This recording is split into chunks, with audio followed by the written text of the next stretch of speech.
Hello বন্ধুরা, কাব্যের দিগন্ত YouTube চ্যানেলে আপনাদের সবাইকে স্বাগত।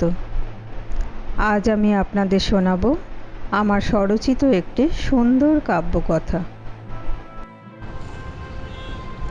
রজনীগন্ধা ফুটেছিল সে রাতে, স্নিগ্ধ বাতাসও বয়েছিল সে রাতে।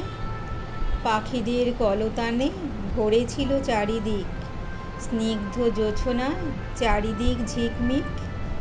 সুগন্ধ বিলোতে ফুলেরাও করেনি কোনো কার্পণ্য, বাতাসও গুনগুনিয়ে গেয়েছিল সে রাতে, তবে সে সুর ছিল বন্য। গাছেরাও দুলে দুলে কান পেতে শুনেছিল সেই গান, চারিদিকে মহা সমারোহ আর ভরেছিল কলতান, কারণ রজনীগন্ধা ফুটেছিল সে রাতে। তাহলে বন্ধুরা, কেমন লাগলো আমার আজকের এই আয়োজন? অবশ্যই কমেন্ট করে জানাবেন।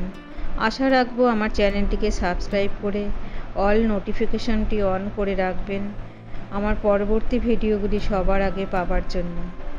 আশা রাখবো লাইক ও শেয়ার করবেন। আপনারা সকলে ভালো থাকবেন, সুস্থ থাকবেন, আনন্দে থাকবেন, এই প্রার্থনা রইল।